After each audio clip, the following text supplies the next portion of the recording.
ओम नमः। ओम मातृश्री नमः। ओम असतोमाय तमसो मा ज्योतिर्गमय मृत्योर्मामृतंगमय। ओम शांति शांति शांति।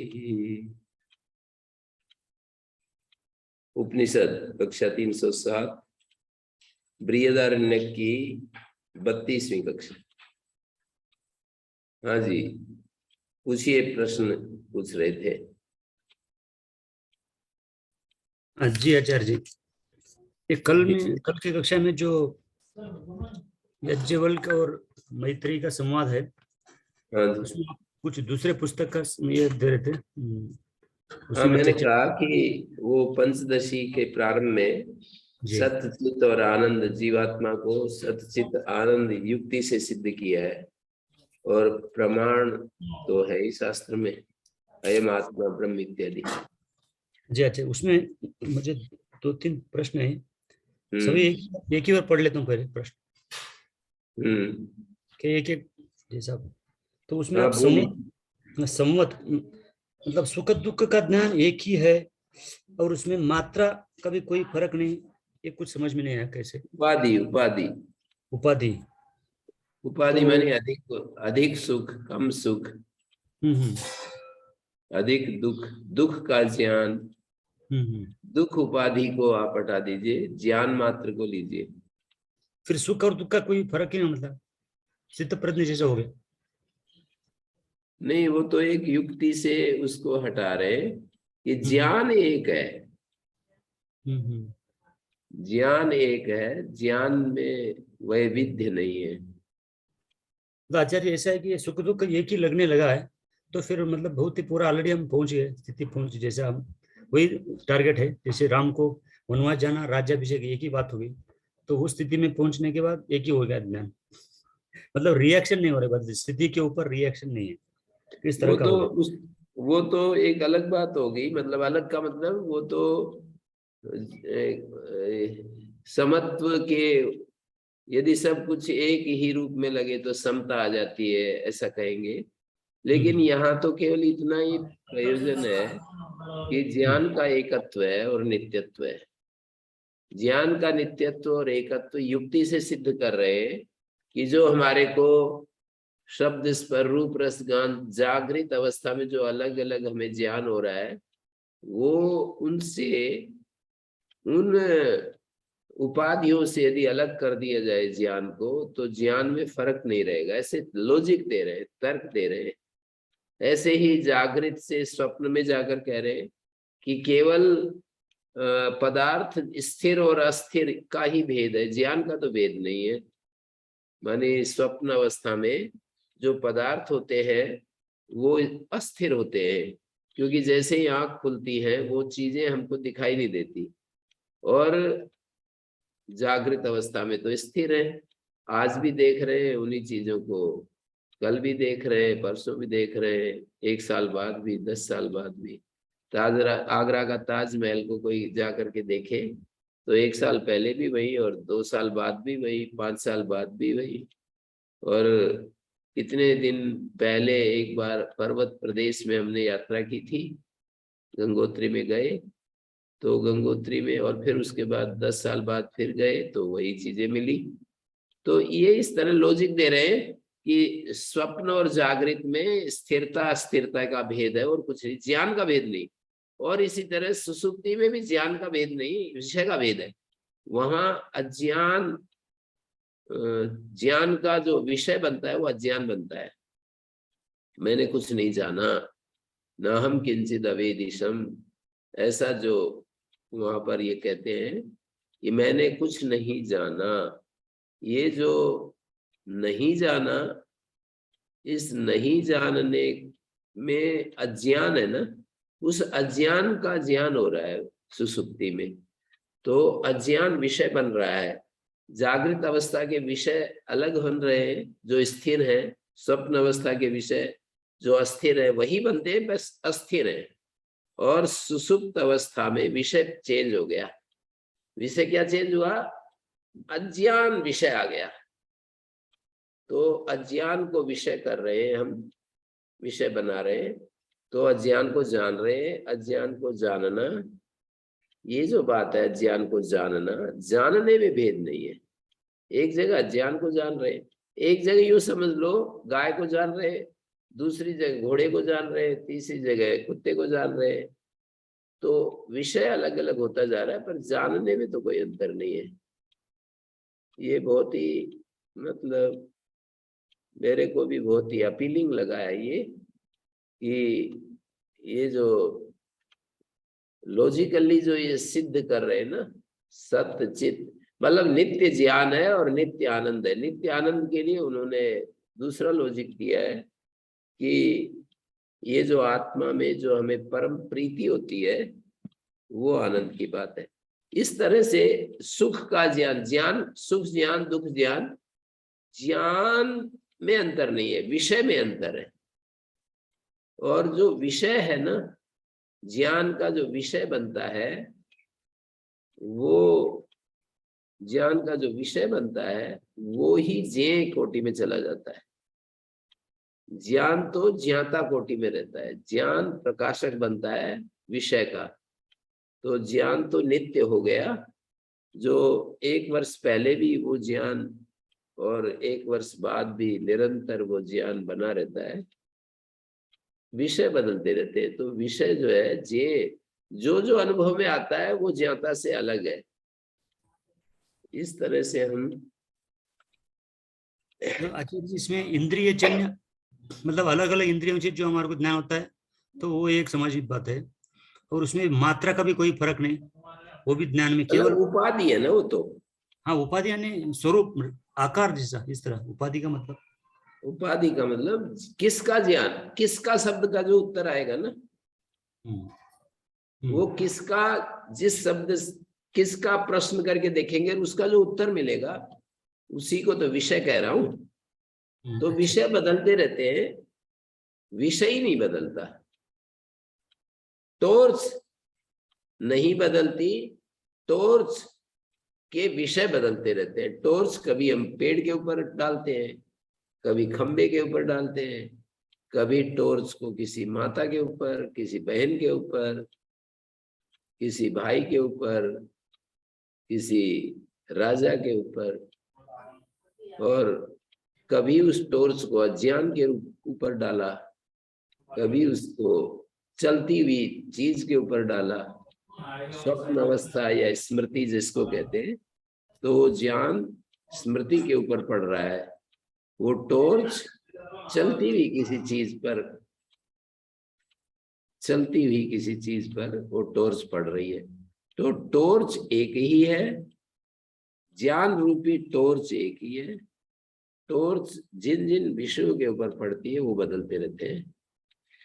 तो जो जानने में आता है इस ज्ञान के द्वारा, वो ज्ञाता से अलग होता है, ज्ञान से अलग होगा निश्चित रूप से। सर्वानुभूत बताया इसको, सबका अनुभविता है ये। तो जो जिसका भी अनुभव करेगा ना, वो अलग होगा इस अनुभविता से। यही तो हमारे ये लॉजिक दिया है आचार्य भाष्यकार आचार्य शंकर ने, बहुत जगह ये लॉजिक प्रयोग किया है कि जैसे सुख होता है दुख होता है, वो ज्ञाता को सुख दुख नहीं होता है। ज्ञाता को सुख दुख क्यों नहीं होता है? बोले ज्ञाता के सामने वो होता है, प्रकट होता है। तो जो सामने आएगा जे बनेगा, जो ज्ञाता का जे बनेगा वो ज्ञाता से अलग होगा, निश्चित रूप से अलग होगा। वो ज्ञाता का भाग नहीं होता है, ज्ञाता का हिस्सा नहीं होता।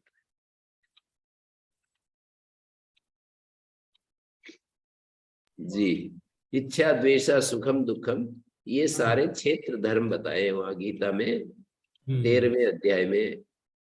इच्छा द्वेषा सुखम दुखम संघातस चेतना धृति एतत् क्षेत्रम समासेन सविकारम उदारितम।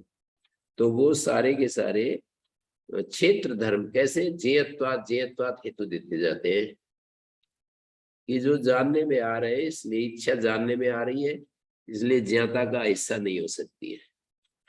ज्ञाता से अलग ही है इच्छा, द्वेष, सुख, दुख, ये ज्ञाता का हिस्सा नहीं है। सुख भी हिस्सा नहीं है, दुख भी हिस्सा नहीं है। एक सुख ज्ञाता का स्वरूप है, वो तो ज्ञाता का स्वरूप है। जैसे कोई एक मेज होती है, उसकी लंबाई, चौड़ाई और ऊंचाई उनको अलग करके नहीं देख सकते, लंबाई और चौड़ाई उसी में समाहित रहती है। तो सत चित आनंद को हम अलग करके नहीं देख सकते कि इस मेज का ये हिस्सा तो सत है, ये हिस्सा चित है, ये हिस्सा आनंद है, वो उसको ऐसा नहीं कर सकते हैं। तो सत चित आनंद एक चीज है, मानी कंबाइंड है, तीनों चीजें इकट्ठी है। जो सत है वही चित है, सत मानी नित्य और चित मानी चैतन्य और नित्य सुख, नित्य ज्ञान और नित्य सुख, निरतिशय सुख भी कह सकते हो। नित्य ज्ञान और निरतिशय सुख ये आत्मा का स्वरूप हुआ। और जैसे विषय संबद्ध जो ज्ञान होता है, तो विषय तो उस ज्ञान के द्वारा प्रकाशित हो रहा है, जो प्रकाशित हो रहा है वो प्रकाशक से अलग होता है। जैसे सूर्य प्रकाशित कर रहा है इस पृथ्वी को, तो सूर्य पृथ्वी से अलग है। एक बड़ी युक्ति है, बहुत बड़ा तर्क है कि जो यह होता है, स्वामी शरणानंद जी ने भी इस युक्ति का प्रयोग किया है अपने प्रवचनों में, कि जो यह होता है वो मैं नहीं होता कभी भी। जो मैं होता है वो यह नहीं होता है। यह और मैं अलग ही होते हैं दोनों।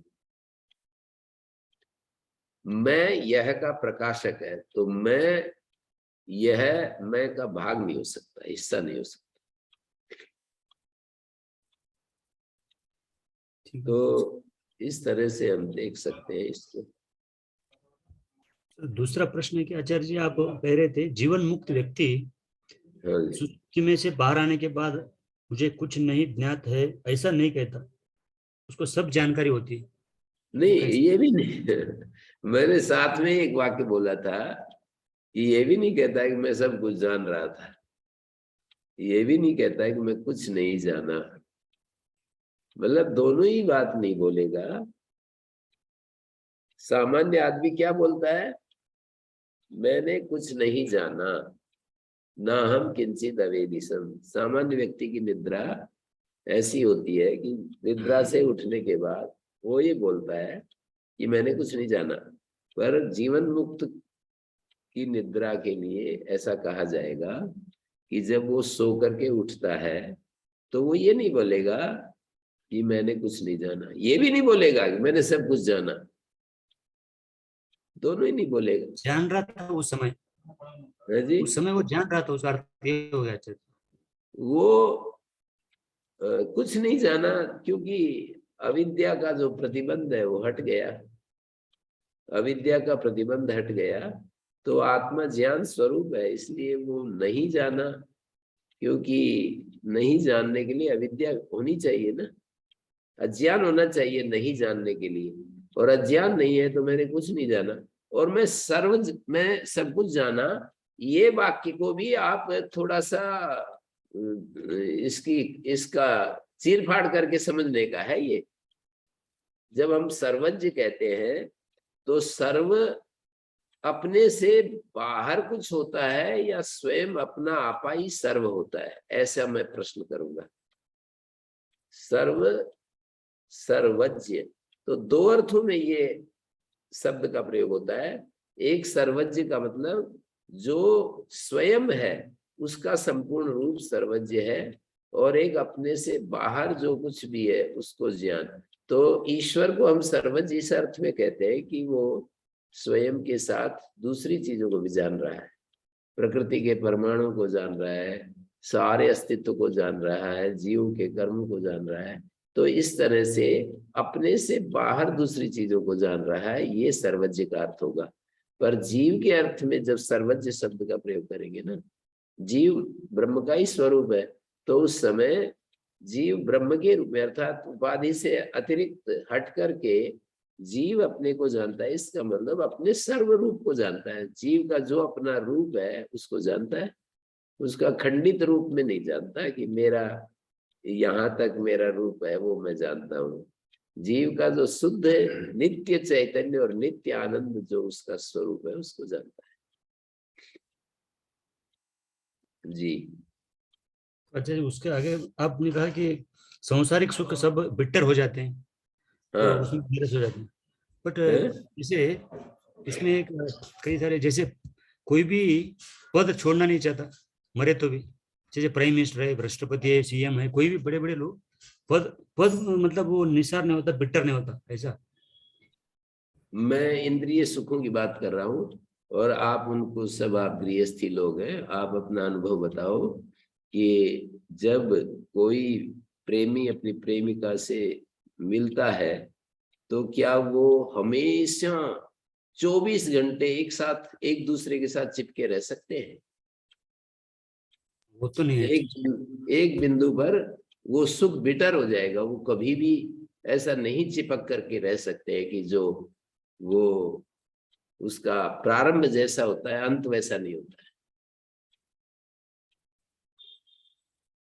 तो वो सुख मतलब सुख का अंत हो गया एक। है? वो यूं कहते हैं, एक वाक्य पढ़ा है कि रमणांते यामति कौन मुच्चेत बंधनात्। कोई पुरुष स्त्री से या स्त्री पुरुष से आपस में मिलते हैं, उसके बाद जो उनकी बुद्धि बनती है, यदि वो सदा बनी रहे तो कौन बंधन से नहीं छूट जाएगा। ठीक उसी समय जो बुद्धि बनती है, यदि वो इस बुद्धि में स्थिर हो जाए, कौन मुच्चेत बंधनात्, कौन बंधन से नहीं छूट जाएगा, सभी तो बंधन से छूट जाएंगे।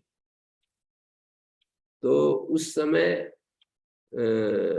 मतलब एक उदाहरण पकड़ करके भी हम समझ सकते हैं, उसमें जो सत्ता का सुख है वो बीच बीच में जब परेशानी आती है तो कहना चाहिए कि उस परेशानियों को, जो सुख है ना, वो इतना ज्यादा आकर्षक रहता है कि वो उसको दबाता रहता है, दुख को दबाता रहता है। मतलब कड़वाहट तो आती रहती है, पर सुख का प्रलोभन जो है वो दुख को दबाता रहता है। ऐसा हम समझ सकते हैं। जी भोजन अच्छा। का सुख आप लीजिए, मैंने स्पर्श इंद्रिय का सुख, भोजन का सुख, तो मतलब भोजन प्रारंभ करते समय जो सुख होता है ना, भोजन, भूख लगी हुई हो, अच्छे से बहुत ही अच्छी भूख लगी हुई हो, और भोजन प्रारंभ करने के समय जो सुख होता है वो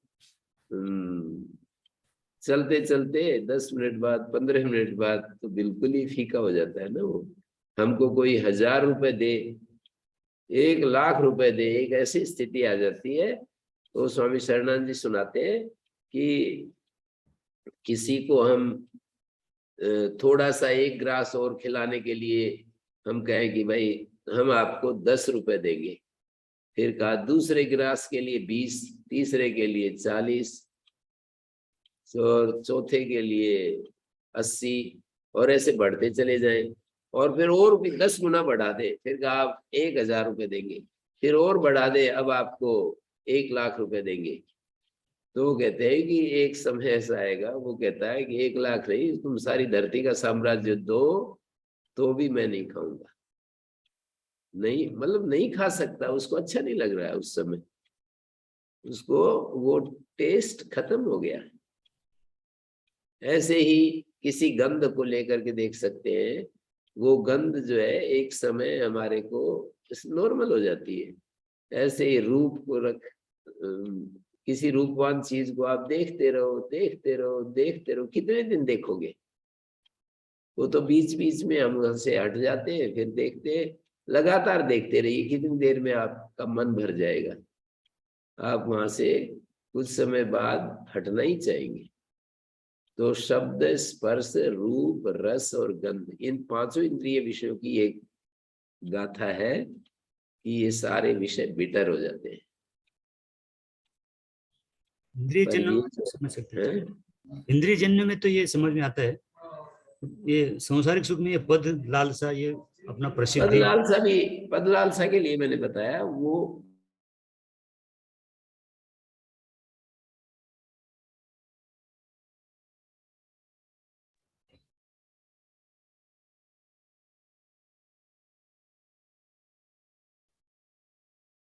आचार्य जी का आवाज बंद हो गया। तो मैं ये कह रहा था कि जो सत्ता का सुख है ना, वो जी। सत्ता का सुख भी हमारे को जब बहुत ज्यादा कोई पूरे राष्ट्र का उलट पुलट हो जाए, कोई हमारे पर शत्रु आक्रमण कर दे, जैसे अफगानिस्तान के ऊपर तालिबानों ने कब्जा कर लिया, ऐसा कोई दूसरा राष्ट्र आकर के हम पर कब्जा कर ले, कोई ऐसी घटना हो जाए, तो सत्ता का सुख भी बेहतर हो ही जाता है। ये अच्छे फंसे। हाँ जी, ठीक है आचार्य जी, धन्यवाद।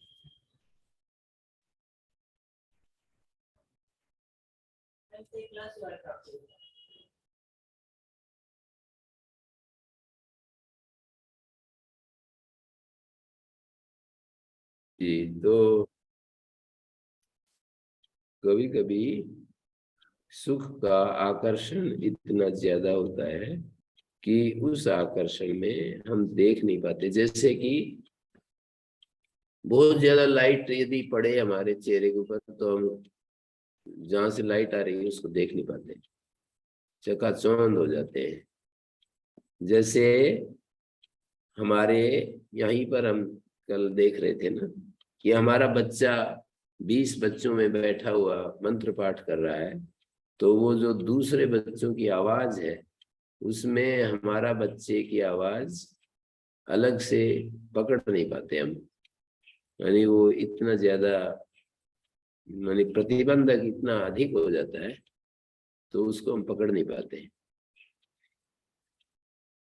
तो आत्मा का एक तो रूप होता है आत्मा का, ज्ञान स्वरूप, और एक होता है आनंद। विज्ञानम आनंदम ब्रह्म, ऐसा बृहदारण्यक में एक श्रुति में कहा है कि विज्ञान आत्मा है, विज्ञान और आनंद ब्रह्म है, और अयम आत्मा ब्रह्म, ये आत्मा ब्रह्म है। मानी हमारा जो आत्मा है वो ब्रह्म है, और उधर विज्ञान ब्रह्म है, आनंद ब्रह्म है, विज्ञानम आनंदम ब्रह्म, और हमें अयम आत्मा ब्रह्म। तो इसका नित्य ज्ञान स्वरूप तो लॉजिक से सिद्ध हो जाता है। आनंद स्वरूप कैसे आत्मा का, और किस युक्ति से आत्मा को आनंद स्वरूप हम माने? आचार्य जी, इसमें एक और एक बात रह गई। जैसे आप हम्म। वो आरुणिक और इसका जो उदाहरण है अलग अलग, हम्म। एक बार एक सोने समझ गए तो सारे वो दागिने समझ में आ गए, इस जी। तरह से वो भी यही है क्या? उसी इसी का एक उसका हाँ, एक। उसका यही तात्पर्य है कि मूल तत्व को जान लेने से उस तत्व के बनी हुई जो जितनी चीजें हैं, जैसे एक दिन बात आई थी ना, वो शास्त्री जी कुछ प्रश्न कर रहे थे, मैंने उत्तर दिया कि सब कुछ जानने का मतलब ये नहीं है कि मंत्र का क्या अर्थ है, इसका अर्थ बताओ जी। उसके लिए तो भाषा का ज्ञान जरूरी है, व्याकरण ज्ञान जरूरी है, निरुक्त आदि की प्रक्रिया जरूरी है। जैसे कोई मशीन कैसे कैसे जो है विमान आकाश में उड़ता है और वो कैसे काम कर रहा है, इस तरह से नहीं पता लगेगा। कोई भी सही ज्ञानी पुरुष हो, आत्मज्ञानी हो, वो इतना जानता है कि ये संसार सच्चिदानंद जो आत्मा है वही इसके मूल में है, बस वही इसके मूल में है, उसी का ये विस्तार है। तो जिन चीजों को वो देख रहा है सच्चिदानंद रूप में देखेगा, तो उसमें राग द्वेष नहीं होगा, और परम आनंद बना रहेगा, परम ज्ञान बना रहेगा। हम यही तो चाहते हैं कि हमारा ज्ञान लुप्त न हो, हमारा आनंद, हमारा सुख लुप्त न हो, हम सदा सुख की स्थिति में रहे और ज्ञान की स्थिति में बने रहे, अपने को भूले नहीं। हम ये चाहते हैं ना, हमारी सबकी इच्छा है, मांग है कि हम अपने को भूले नहीं। तो हम अपने को नहीं भूलेंगे जब हमने ये देखा कि मैं उसी का तो स्वरूप हूँ, और ये सारा अस्तित्व भी उसी का स्वरूप है, वही से ये बना है। तो जो भी पदार्थ है वो सब उसी के बने हुए हैं, माने मूल। हम ये देखेंगे, अब ये जो द्वैत जिनके मन में बैठा हुआ है ना, उसको समझ में आने में बहुत बहुत मुश्किल तो है ही ये चीज, कि वही प्रकृति अलग है और आत्मा अलग है, और आत्मा निमित्त होता है हमेशा, वो कभी भी उपादान नहीं होता। पर एक दृष्टि विशेष से ये बात कह रहे हैं कि आत्मा में ही सब कुछ, सारी प्रकृति लीन है। जैसे कि इसमें उपनिषद में आगे कहेंगे, बृहदारण्यक के 3 अध्याय में, कि वो गार्गी पूछती है कि अच्छा ये बताओ कि ये लोग किस में ओतप्रोत है। तो उसमें चलते चलते उन्होंने आकाश का नाम लिया, और फिर बोले आकाश किस में ओतप्रोत है। आकाश को, आकाश का मतलब वहां भाष्यकार ने अव्याकृत आकाश दिया है, मानी ये मूल प्रकृति जिसको कहते हैं, जिससे कि सारा जगत बनता है, उसको आकाश कहते हैं। वो आकाश किस में ओतप्रोत है, ऐसे पूछा, और उसका उत्तर ये दिया है। एक गार्गी इस अक्षर को ब्राह्मण इन रूपों में प्रस्तुत करते हैं। तम वाय तम अक्षरम गार्गी अभिवदंती ब्राह्मणा स्थूलम मनणुरस्वम इत्यादि इत्यादि। और एतस्य अक्षर से प्रशासने गार्गी सूर्य चंद्रमसो विद्यते तिष्ठता इत्यादि। तो वहां पर ये बतलाया कि उसी अक्षर के अनुशासन में सूर्य चंद्रमा आदि काम कर रहे हैं, उसी अक्षर में ये आकाश ओतप्रोत है, मानी अव्याकृत जगत उसी में ओतप्रोत है। ये अव्याकृत उसी में ओतप्रोत है, तो उस ब्रह्म से जो ये जगत बना, जैसे कि मकड़ी अपने में से जैसे जाला बनाती है, या पुरुष के केश लोम आदि अपने में से निकलते हैं, कोई ऐसी चीज है जो पुरुष में अंदर बैठी हुई है और वो केश लोम आदि के रूप में प्रकट होती है, कि औषधियां निकलती है भूमि में से, अपने में से, कोई बाह्य साधन की जरूरत नहीं होती है। तो ऐसे कहने का अभिप्राय यही है कि उस आत्मा से ये सारा अस्तित्व, सूर्य चंद्रमा, धरती, आसमान, जल, वायु, हिमपात, वर्षा की बूंदे, समुद्र, अलग अलग फल फूल, नदियां, पर्वत, वन, उपवन, सब कुछ उसी आत्मा से प्रकट हुआ है। और जब सब कुछ वही है, तो इसमें या तो मैं इसके साथ भक्ति से भरा रहूं, या यदि मैं उसके शुद्धतम रूप को पहचानना चाहता हूं, तो फिर मैं कहूंगा कि सब ये जो दृश्यमान जो वहां से आया है, उसमें से जो ये प्रकट हुआ है, आया है, इस सब का निषेध करने पर जो बचता है वो है आत्मा। आत्मा में उसके अंदर ही है ये, जिसको हम अव्याकृत कहते हैं, जिसको हम इस जगत का मूल तत्व बताते हैं, प्रकृति सांख्य कहता है, वो उस आत्मा में ही घुला मिला है। एक प्रकार से घुलता मिलता कुछ नहीं है, आत्मा तो हमेशा अपने आत्म रूप में होता है, उसमें कोई चीज अप्रतिसंक्रमा होता है आत्मा। तो आत्मा में तो कुछ घुलता मिलता नहीं, पर आत्मा में ही ये जगत ओतप्रोत है, ऐसे बताया वहां पर। ये जगत आत्मा में ओतप्रोत है, और उस आत्मा से ये संसार प्रकट होता है। अब यदि हम उसके वास्तविक स्वरूप को जानना चाहते हैं, तो नेति नेति के द्वारा इसका निषेध करते करते जो सारे निषेध जहां समाप्त हो जाते हैं, निषेध करने के लिए कुछ बचता नहीं है, बस निषेध करने वाला तो बच जाता है, पर निषेध का विषय समाप्त हो जाता है। जो निषेध करने वाला है ना, वही आत्मा है। निषेध का विषय तो हटाते जाएगा कि ये भी नहीं है, ये भी नहीं है, ये भी नहीं है, पर निषेध करता नहीं हटा सकते। हर चीज पर हम संशय कर सकते हैं, पर संशय करने वाले पर संशय नहीं कर सकते। तो इस तरह से आत्मा को जब हम इन रूपों में देखते हैं, ये आत्मा का शुद्धतम रूप और उसका सबल रूप मानी, ये तो प्रकृति की सत्ता तो माननी पड़ती है हमारे को, ऐसा नहीं कि हम मानते नहीं है, पर उसको हम ये कह रहे हैं कि वो प्रकृति में ही ओतप्रोत है। वो जिस एक तत्व से ये सारा संसार आया ऐसा जब बताते हैं तो प्रकृति भी उसी का हिस्सा मान करके हम ये कहते हैं कि सदैव सौम्यदम अग्र आसीत्, या उसी से ये जगत बना। तो उस जगत, उससे जब ये जगत बना है तो वही तत्व निमित्त बना हुआ है, वही उपादान भी बना हुआ है, क्योंकि प्रकृति कहीं उससे अलग नहीं है। ऐसा मानते हुए ये बात हमको जाननी होती है।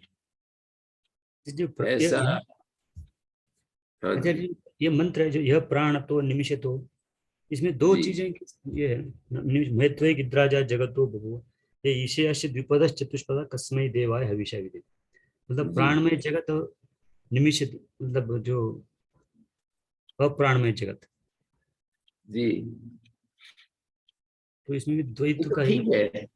कोई भी जगत प्राणतः निमिषतः उन सब का एक ही राजा है, एक ही प्रकाशक है, ऐसा हम कह रहे हैं ना।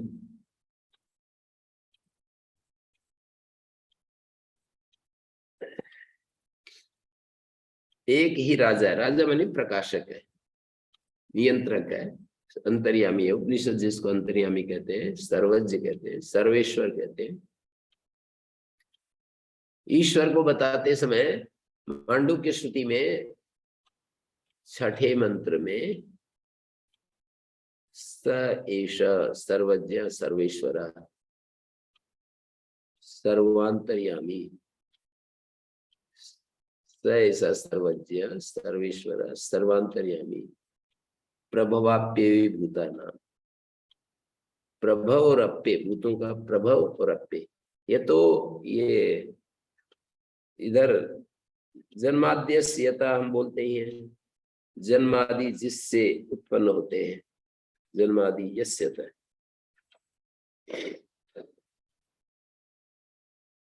तो जन्माद्यस्यता जब हम ये कहते हैं कि जन्मादि जिससे होते हैं, जन्मादि का, इस जगत के जन्मादि का जो कारण है। 12 मंत्रों में जो छठा मंत्र है वो ईश्वर के स्वरूप पर, मांडुक्य उपनिषद का जो छठा मंत्र है उसमें ये बतलाया कि ईश्वर का स्वरूप क्या है। 5वें मंत्र में हमारे प्राज्य स्वरूप को दिखाया है, 5वें मंत्र में प्राज्य स्वरूप को दिखाया है। यत्र सुप्तो न कंचन कामम कामयते न कंचन स्वप्नम पश्यति। कामना जो होती है ना वो जागृत और स्वप्न में होती है, और स्वप्न जो देखते हैं, दोबारा स्वप्न कहने की क्या जरूरत थी, कामना में ही आ गया। तो ये इसलिए देखा, न कंचन स्वप्नम पश्यति, मानी ये जो जागते हुए भी हमारे चलता रहता है ना स्वप्न, एक प्रकार की एक रील सी चलती रहती है, स्वप्न देते रहते हैं जागते हुए भी। तो उसको हटाने के लिए न कंचन स्वप्नम पश्यति ये शब्द डाल दिया। मैंने सोया पुरुष न तो किसी विषय भोग की कामना करता, न किसी स्वप्न को देखता है, मतलब किसी कोई इच्छा भी नहीं करता, कोई स्वप्न भी नहीं देखता। तो स्वप्न में इच्छा भी हो सकती है, बाकी बिना इच्छा के भी स्वप्न होते रहते हैं ना, मन में आते ही रहते हैं ऐसे विचार।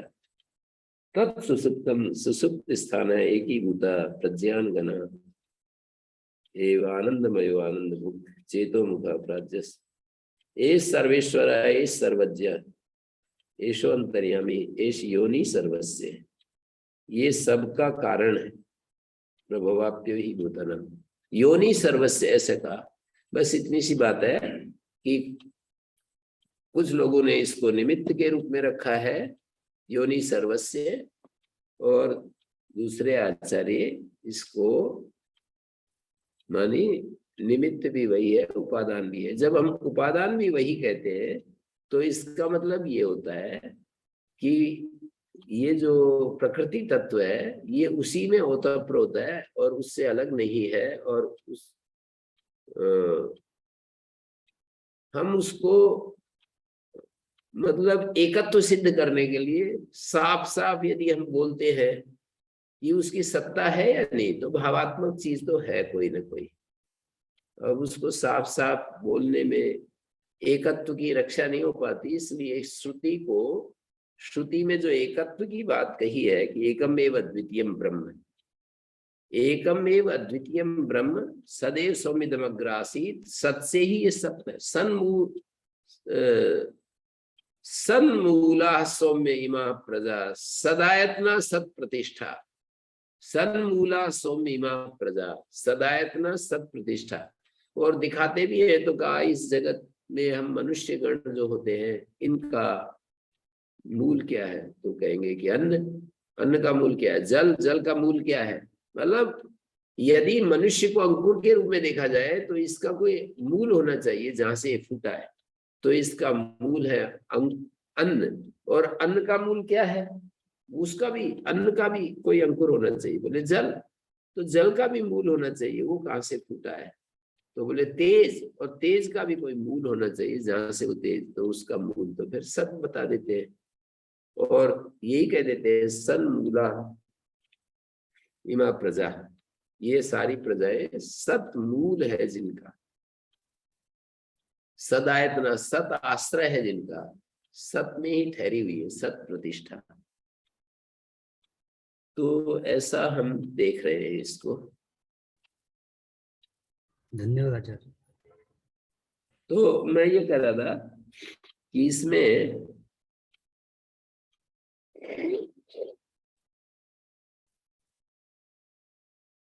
यम आत्मा परानंदा पर प्रेमास्पदम यथा मान भुवम विभूयासम, मैं कभी ना हूं ऐसा न हो। दो निषेध है, मान भुवम, भूयासम इसका वो विधि परक अर्थ है। ऐसा न हो कि मैं ना रहूं, बल्कि मैं सदा रहूं। माँ भुवम लुंग लकार का रूप है, माँ भुवम इति न, मैं, माँ मानी मत, माँ भुवम इति न अपितु भूयासम, प्रेम आत्मनि ईक्षते, अपनी आत्मा में कितना प्रेम है, सारा अस्तित्व के लिए हम अपने आप को बचाए रखना चाहते हैं। मतलब मैं हमेशा बना रहूं। कभी कभी माता आदि या कोई जैसे भगत सिंह आदि जो लोग हैं, जो अपना हंसते हंसते ऐसे चढ़ जाते हैं, तो वो अपने शरीर को त्याग देते हैं। उनकी भी, उन्होंने ये जो स्वीकार किया, वो अपने उस आत्मा से प्यार कर रहे हैं। आत्मा का जो स्वरूप उन्होंने समझा कि ये देश और जाति स्वाधीन होनी चाहिए और इसको स्वातंत्र मिलना चाहिए, और इस काम में मेरी आहुति, इस शरीर की आहुति लग गई तो कोई बात नहीं है, ये मेरे लिए एक सौभाग्य और गौरव की बात होगी। ऐसा सोचना तो बहुत ही उत्कृष्ट ज्ञान का फल है।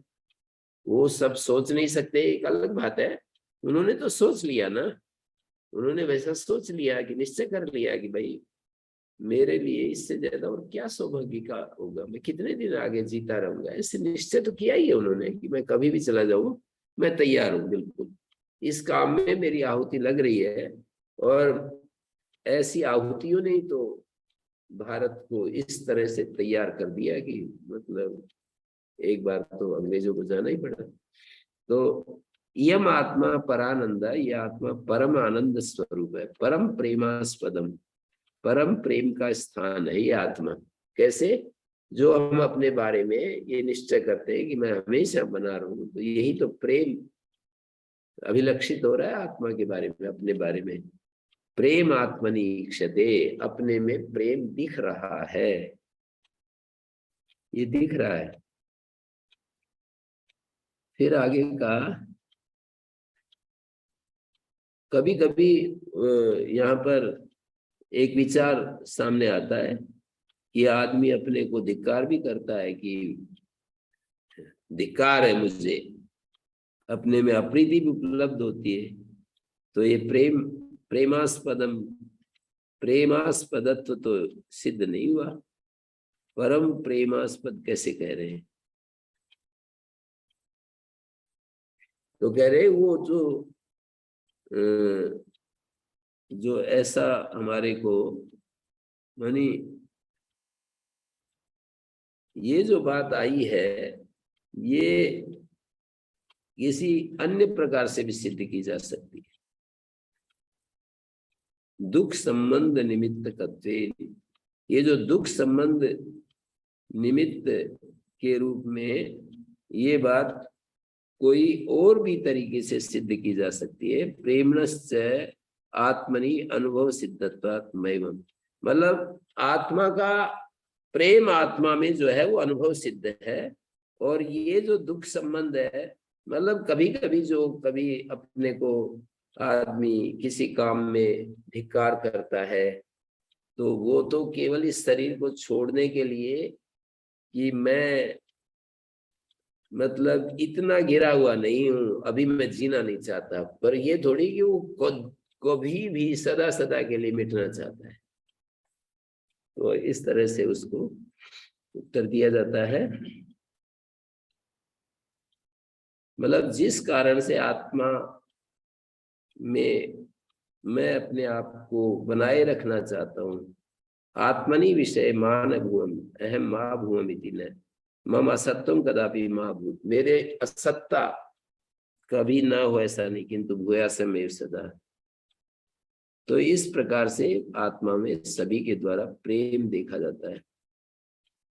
आत्मा परमानंद रूपा, ऐसा एक अनुमान प्रयोग भी दिखाते हैं। आत्मा परमानंद रूप है पर प्रेमास्पदत्वात्, परम प्रेम का आस्पद होने के कारण।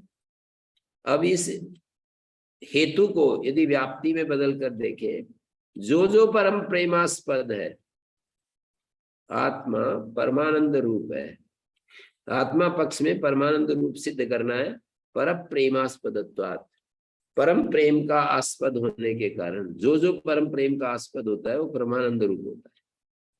यह परमानंद रूपो न भवति, इसमें व्यतिरेक के द्वारा हमको ये हेतु को सिद्ध करना पड़ेगा। जो परम प्रेमास्पद परमानंद रूप नहीं होता है, वो परम प्रेमास्पद भी नहीं होता है।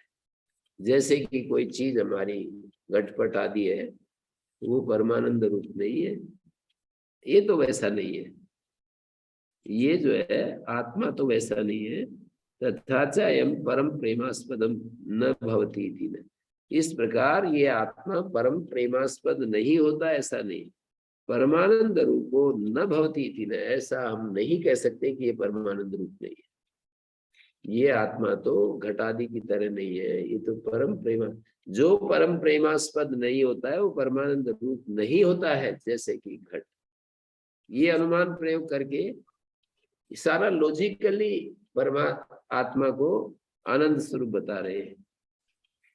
तो ओम ओम गुरुजी, जी, तो जब हम मुक्ति की तरफ जाते हैं गुरुजी, तब भी तो हम अपनी एग्जिस्टेंस को खोना ही तो चाहते हैं। तब तो कोई मैं हूँ ये रहता ही नहीं। आत्मा तो शुद्ध आत्मा तो कोई ये तो उपाधि है मैं हूँ कहने की। तो जब आप कह रहे थे ना कि जैसे मतलब हम अपने आप को धिक्कारते हैं, उसमें करंट शरीर को ही धिक्कार रहे हैं मतलब, लेकिन हम कभी अपनी एग्जिस्टेंस तो खोना नहीं चाहते। और जब मोक्ष में जाना चाहते हैं तो फिर तो समुद्र में मतलब एक किस्म से मैं हूं की तो वो पद्धति सदा के लिए ही चली गई। नहीं, मैं हूं तो चला गया निश्चित रूप से, पर जिस मैं को जो मैं उपाधि बन करके हम व्यवहार करते हैं वही तो गया है। उपाधि ही तो गई है। उपहित उपाधि के अंदर जो मौजूद है वो तो शाश्वत है, वो तो नहीं जाता है, तो वो तो बना रहता है। मानी उपाधि और उपहित, उपाधि में जो मौजूद है वो तो नहीं जाता, उपाधि तो चली जाती है। जिस उपाधि के चलते मैं अपने को अलग अनुभव करता हूँ, दूसरों से अलग अनुभव करता हूँ, ज्ञान होने पर उस उपाधि के रहते ही, जब हमारी उपाधि शुद्ध हो जाती है तो हम अपने को सर्वरूप भी अनुभव करते हैं कि मैं सर्वत्र हूं, मैं, ऐसा कोई स्थान नहीं है जहां मैं नहीं हूं। इस रूप में भी शरीर छूटने से पहले ही उसको सर्वात्म भाव की प्रतीति होती है। शरीर छूटने से पहले ही वो सर्वात्म भाव में आ जाता है, इस उपाधि के रहते हुए कि मैं सर्वरूप हूं, सर्वत्र मैं मौजूद हूं। कहीं भी ऐसा नहीं है कि जहां मेरे मैं नहीं हूं। तो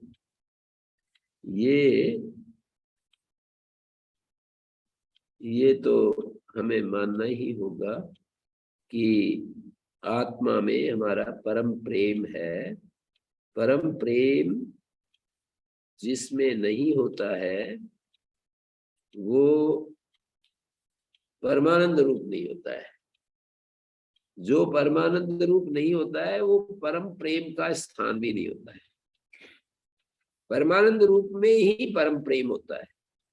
आत्मा परमानंद रूपा पर प्रेमास्पदत्वात्, परम प्रेम का आस्पद होता है।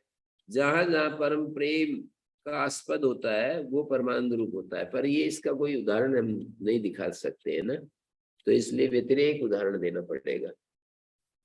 जैसे कोई कहे कि आत्मा परमानंद रूप है, परम प्रेम का आश्रय होने से, इसका कोई दृष्टांत यदि देंगे तो वो आत्म पक्ष में ही जाएगा ना। तो इसलिए इसको व्यतिरेक से, ऐसे प्रसंगों में व्यतिरेक दिखाना पड़ता है। आत्मा परम प्रेमा, आत्मा परमानंद रूप है, परम प्रेमास्पद होने से, तो इसको व्यतिरेक में ऐसे प्रस्तुत करेंगे, जो परमानंद रूप नहीं होता है, मानी साध्य के साथ, साध्य के अभाव से साधन का अभाव बताएंगे। जो परमानंद रूप नहीं होता है वो परम प्रेमास्पद भी नहीं होता है। जैसे कि घट, ये तो वैसा नहीं है, आत्मा वैसा नहीं है। जो परमानंद स्वरूप नहीं होता है, परमानंद रूप नहीं होता है, वो परम प्रेमास्पद भी नहीं होता है, जैसा कि घट। तो ये तो वैसा नहीं है।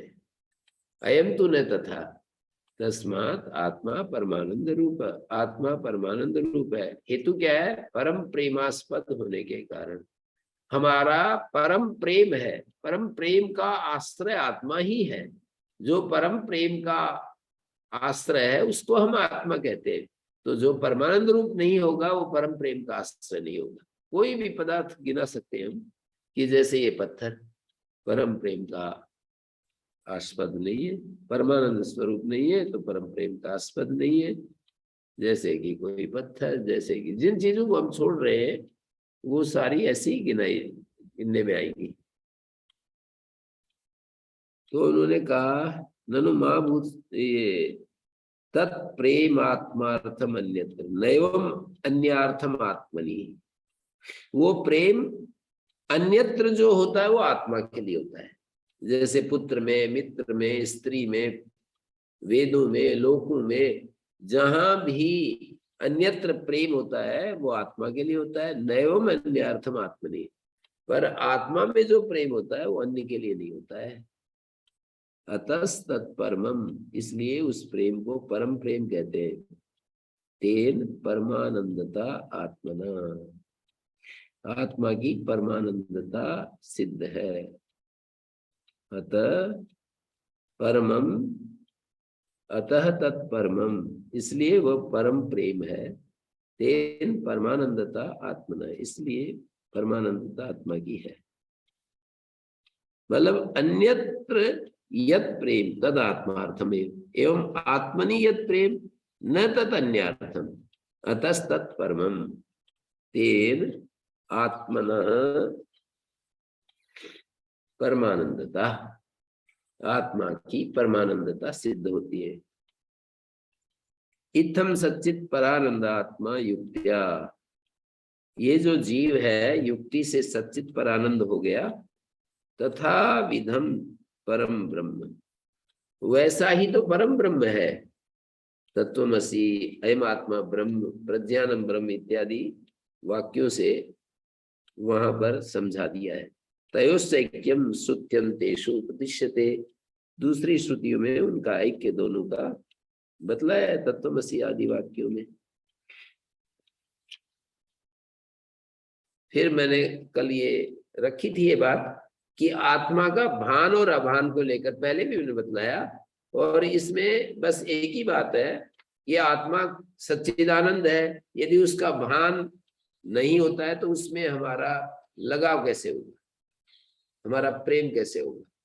और यदि भान होता है तो संसार में दूसरी तुच्छ चीजों के प्रति हमारी इच्छा क्यों होती है? वो इच्छा नहीं होनी चाहिए। और उधर परम प्रेम का भान यदि नहीं होता है तो उसमें प्रीति उत्पन्न नहीं होगी। तो उसका उत्तर देते हैं कि वो सब ठीक है। भानेप्यभाता असौ परमानंदता, आत्मा की जो परमानंदता है वो भान होता रहता है पर फिर भी उसमें अप्रतीति बनी रहती है।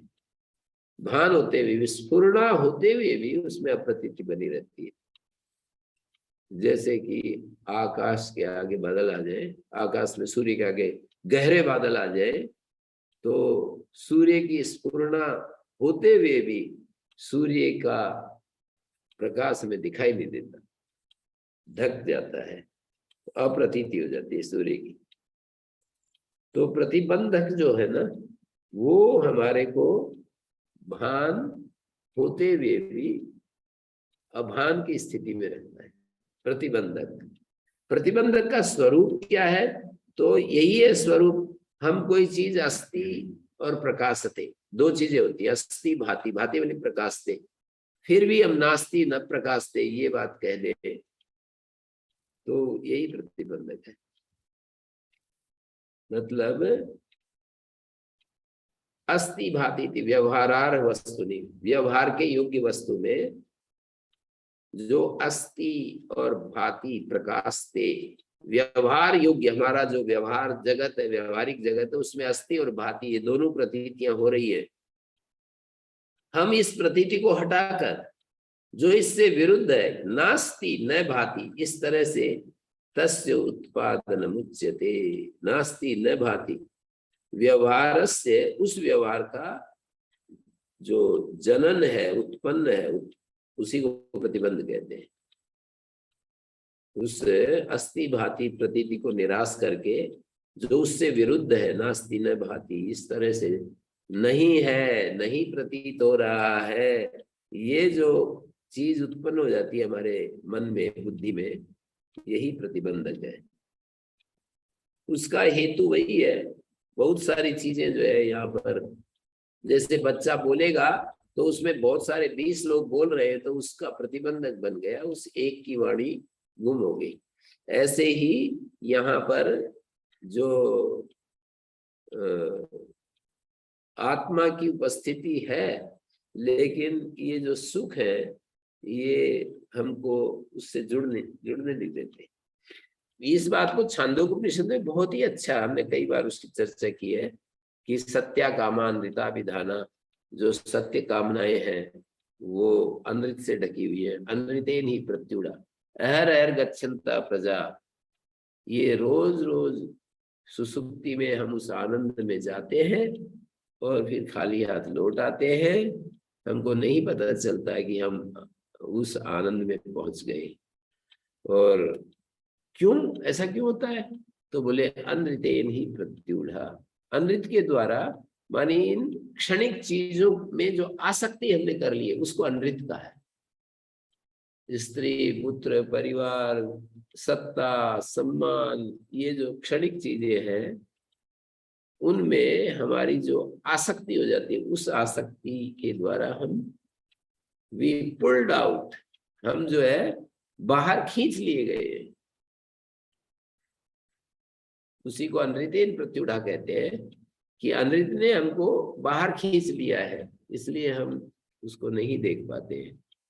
तो ये प्रतिबंध इस तरह से वहां जो है प्रतिबंध, तो हम 20 बच्चों में अपने बच्चे को नहीं पकड़ पाते, तो वो तो समान उच्चारण है उनका। लेकिन यहाँ जो अविद्या या अंतःकरण, अविद्या है, माया है, अविद्या जो है ना, वही एक प्रतिबंधक बन जाती है। तो ये हमने इसको, हम अपने प्रतिबंधक को यदि हटा दें तो हमारे अंदर हम सच्चिदानंद स्वरूप है, ये बोध प्रकट हो जाए। इस प्रतिबंधक को हटाने की प्रक्रिया ही साधना कहलाती है।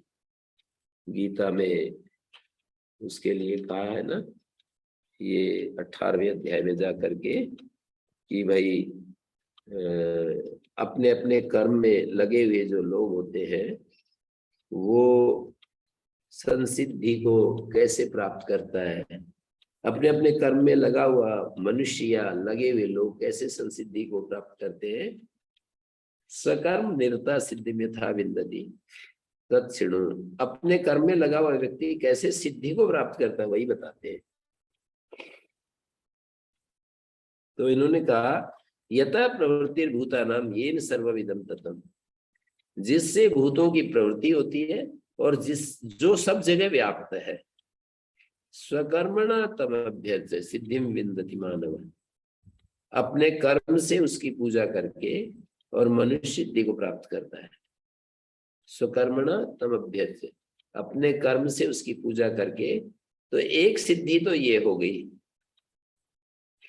पहले यहाँ पर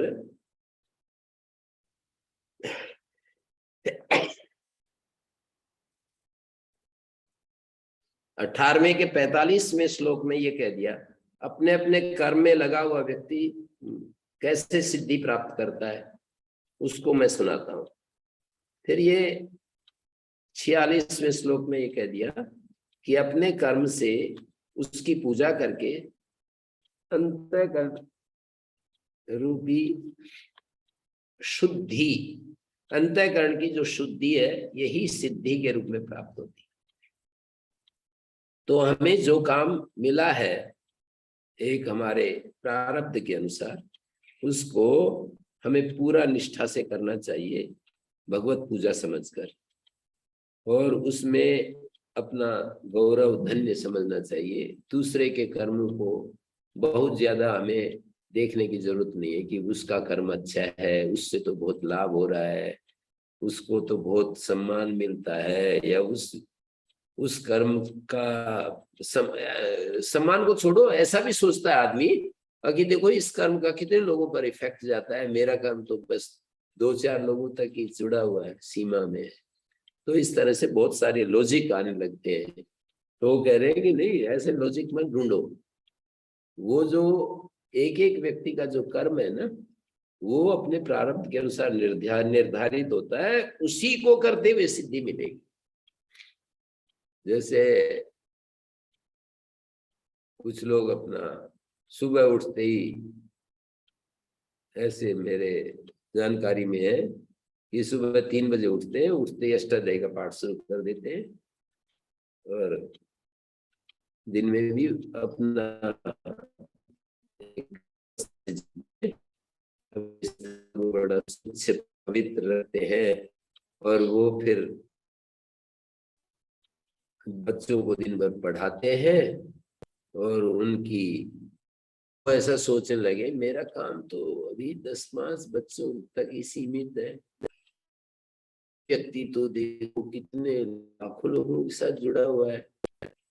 तो सोचना गीता ठीक नहीं है।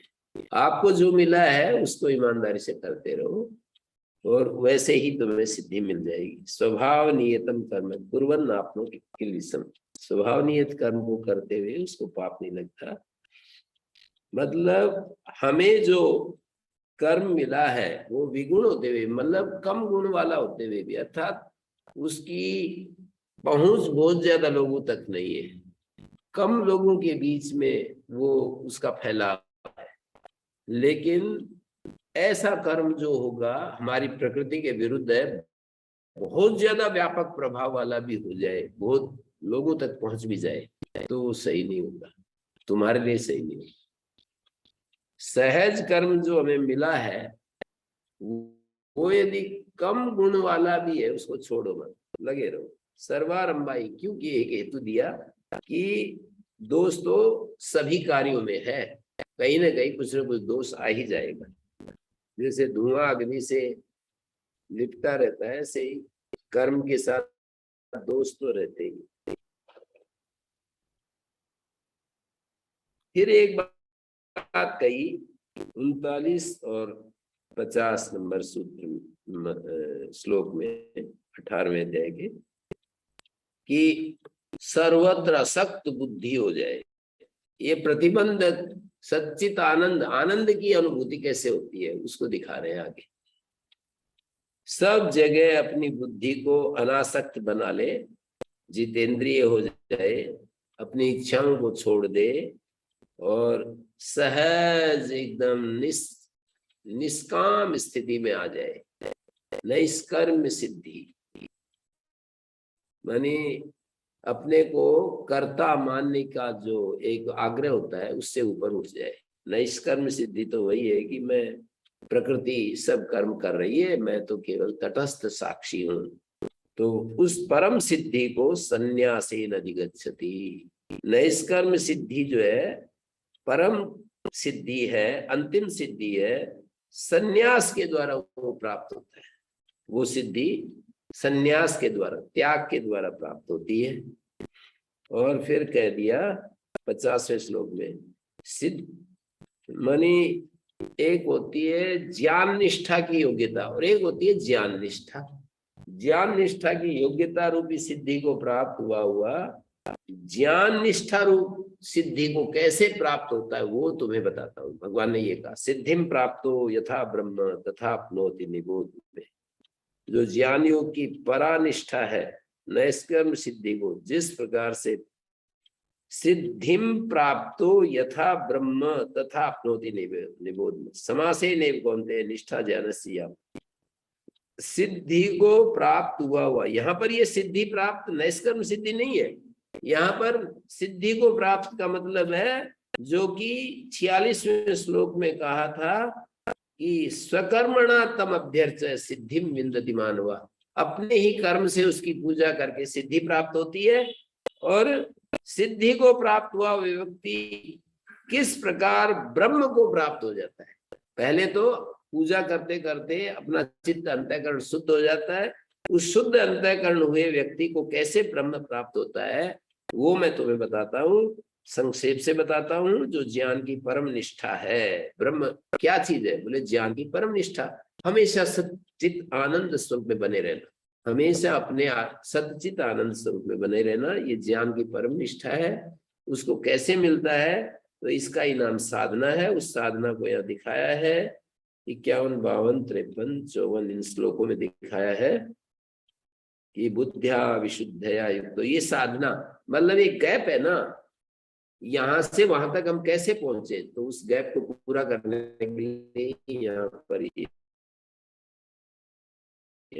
बुद्ध्या विशुद्धया, विशुद्ध बुद्धि से युक्त हुआ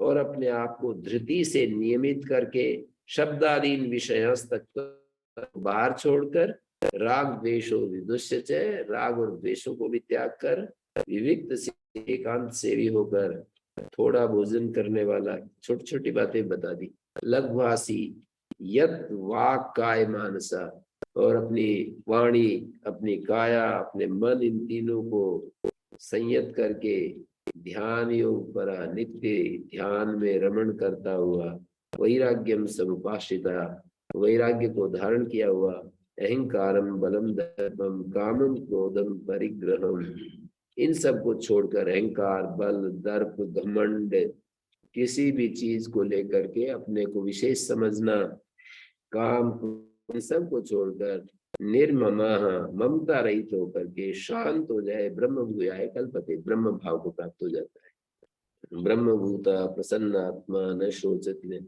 और उसके परिणाम क्या होंगे, शोक और सारी इच्छाएं खत्म हो जाएंगी।